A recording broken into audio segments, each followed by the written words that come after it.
Hello everyone and welcome back to the match Jose Rule Capablanca versus Juan Corzo. Hope you're still enjoying your excellent Saturday. And funny story, the previous video in the Jose Rule Capablanca series, I mentioned there was a game from the match that was game 9, but it was actually game 11. This is game 9 where Capablanca also plays d4, and for some reason I thought that was game 9, but it doesn't matter as I was planning to show both of them. That was a very nice game. This one has a bit of a different character, but still, hopefully, you're gonna enjoy it. Capablanca again has the white pieces and opens again with the d4, but this time we have f5. Juan Corzo goes for the Dutch defense. And, well, there are different approaches to how to play against the Dutch defense. Capablanca goes for the most direct one, e4, immediately challenging the flank, in a similar fashion that you would challenge a Sicilian with d4. But okay, f captures on e4, knight to c3, going after the e4 pawn, knight to f6, defending the pawn, and now bishop to g5. We have c6, preventing d5, also taking away some very nice squares from the white knight.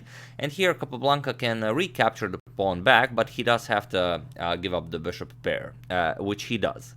Bishop captures on f6, we have e captures on f6, and now comes knight captures on e4.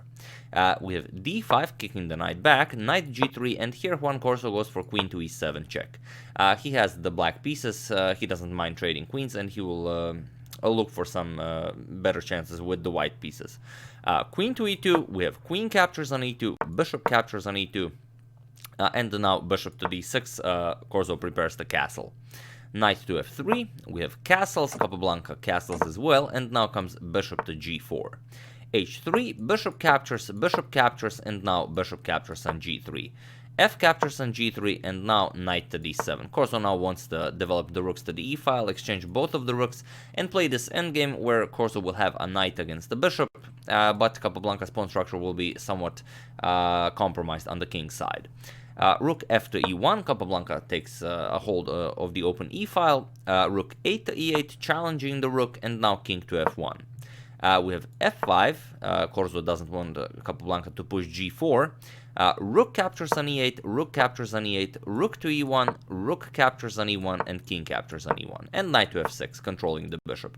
So now, here you can see that basically the first 19 moves of the game have been just trading, going quickly into this endgame, where both players have 4 pawns on the queen side. It's a knight against the bishop, and like we already mentioned, Capablanca's pawn structure on the king side is somewhat compromised. And black has this excellent outpost for the knight on e4, which does make black a little bit better. So let's see how young Capablanca copes with this. King to d2, of course you have to start bringing your king into the game. Knight to e4 with check. And here, not going for bishop captures on e4 and f captures, which would give black this very strong passed pawn, but instead, after knight to e4 check, Capablanca goes for king to e3. And now, it's interesting, this knight can capture the pawn on g3, but then you allow king to f4, which attacks the knight and also attacks the f5 pawn. Corzo is not interested in this. Here he goes for knight to d6. Seems like an odd move. He wants to go for knight c4 check and pick up the b2 pawn. But perhaps g5 was a little bit better, simply not allowing, taking control of all of the important central squares, not allowing Capablanca's king to get anywhere deeper into the position. But okay, knight to d6, going for knight to c4. Also, perhaps testing young Capablanca, will he perhaps ruin his pawn structure on the queen side as well. But, of course, Capablanca goes bishop to e2, controls the c4 square with the bishop. And now we have king to f7. Corzo also wants to bring his king into the action.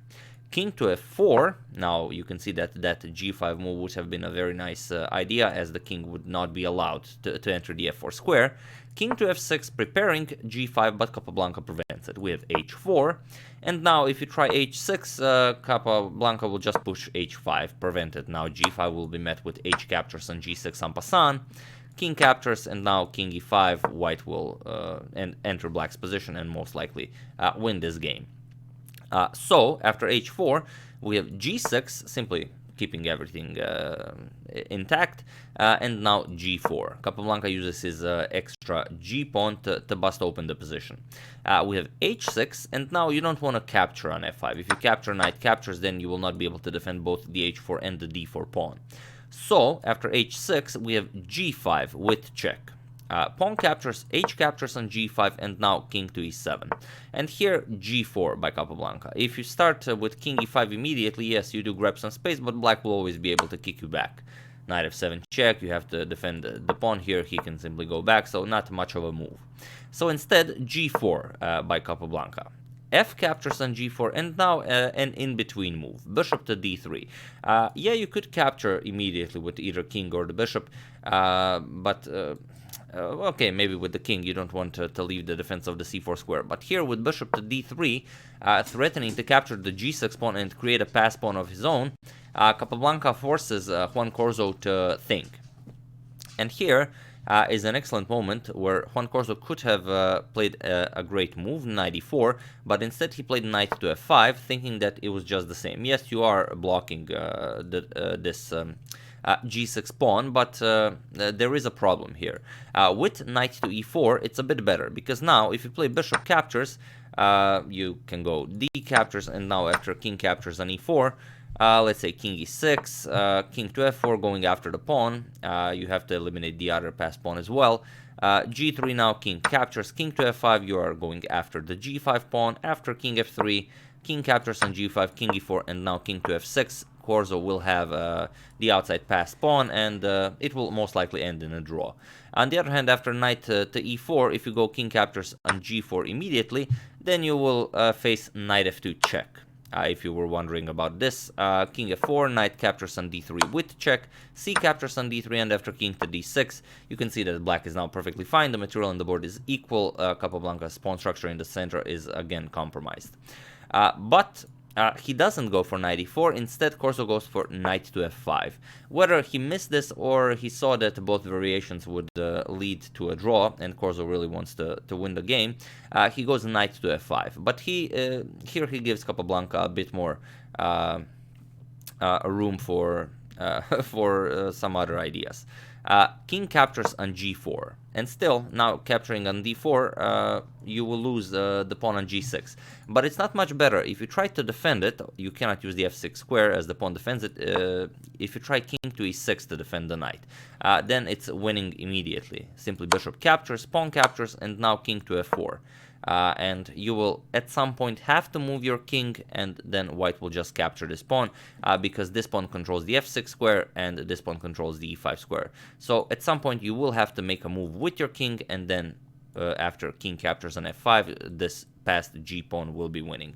One such example we might show is, let's say a5 is played, b3, black will now try to play as many moves as possible on the queen side just to prolong moving the king. b6, a4, you can go c5, white will go c3, you can go b captures, either capture on d4, but that would be much better for white. But still, even if you push, let's say c4, you will play b captures on c4, d captures on c4, and now black has used all of his moves. He has allowed d5 with check. Now you will either capture the pawn or move the king, whatever you do. King captures here, and now after you will either push the pawn immediately, or yeah, you can push the pawn immediately and just win the game straight out. So this is not possible. So Juan Corzo is forced to go for knight captures on d4. And okay, bishop captures on g6, we have c5 now. Corzo also wants to create a pass pawn of his own. And now king to h5. Capablanca wants to get his king all the way to h7, move the bishop somewhere, and then start pushing his pass pawn. Knight e6, we have king to h6, and now king to f8. Controlling the g7 square, you're not... if you allow the king to come to h7 without being able to bring the knight over here, it will be, of course, winning for Capablanca. Bishop to f5 attacking the knight, knight g7 now, and now bishop to c8 attacking the pawn, b6, and now we have g6. d4 by Juan Corzo, and now b3. Capablanca wants to push a4 to lock all the pawns on dark squares here. We have king to g8, and now comes a4. And now you can see that no pawn move can be made on the queen side, as Capablanca's 3 pawns are controlling all of the 4 pawns Juan Corzo has on the queen side. Of course, if black could start with a6 and then slowly make his way forward, it would be possible, but the bishop is controlling the a6 square. So Juan Corzo is forced to repeat moves here. We have king to f8, and now comes bishop back to g4. knight to e8, simply repeating moves, king to h7, knight to g7. We have king back to h6, knight to e8, and now Capablanca saw that this way he will not be making any progress, but feel free to pause the video here and try to find an idea for white here. How do you approach this position? So I will give you a couple of seconds as usual. For those of you who were able to do it, congratulations, you are an excellent endgame player. And for those of you who just want to enjoy the show, well, you have to use your bishop to outmaneuver the king and the knight. So here, bishop to e2 was played by Capablanca. Knight back to g7, now comes bishop to c4. At some point, white will decide to play bishop to f7 to attack the knight on e8. We have knight to e8, and now first king to g5.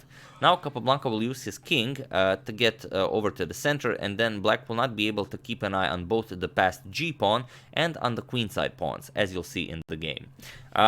Immediately going bishop to f7 is also possible. After knight g7, king g5, king e7, we will reach a similar position where white will still bring the king in the center, only through a different move order. But Capablanca goes king g5 first.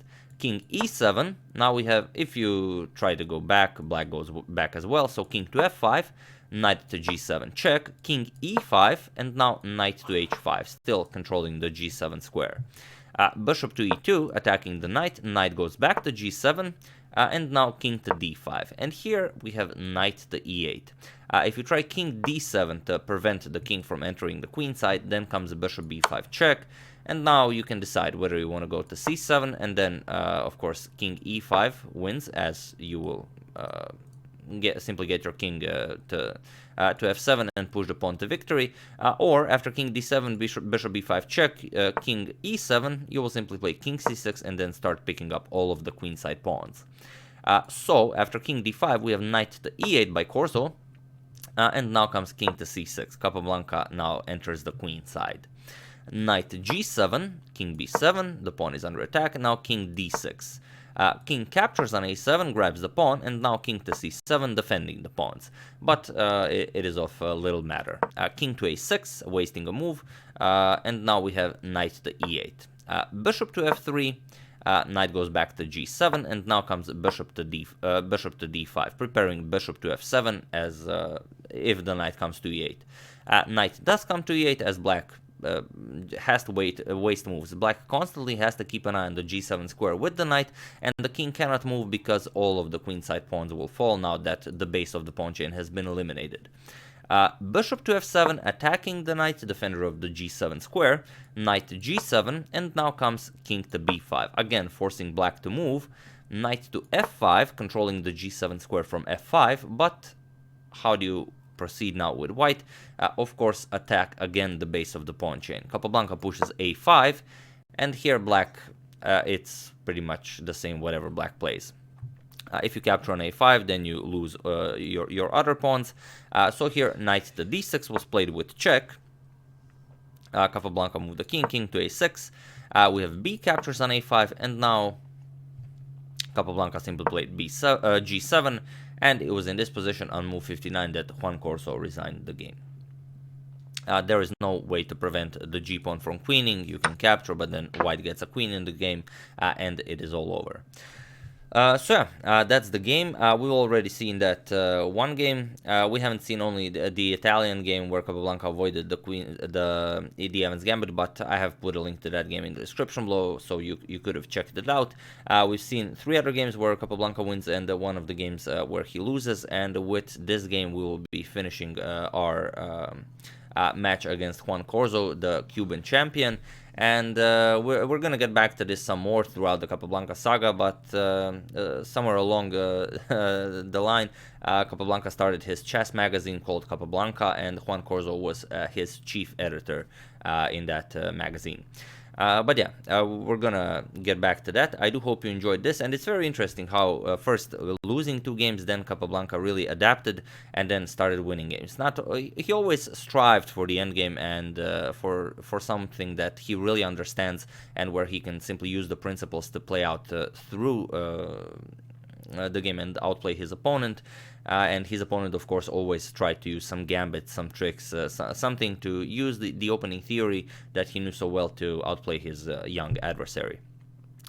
But yeah, wonderful victory. We've already seen game 11, which really was a masterpiece. But still, here Juan Corzo simply traded down with the black pieces, entered a better endgame, and he got outplayed by the 13-year-old Capablanca.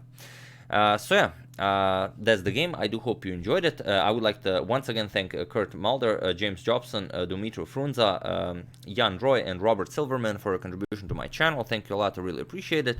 As usual, you can check 2 of my previous videos here. Thank you all for watching, and I will see you soon, continuing with the Capablanca saga. Thank you all, and have an excellent rest of the Saturday. See you soon.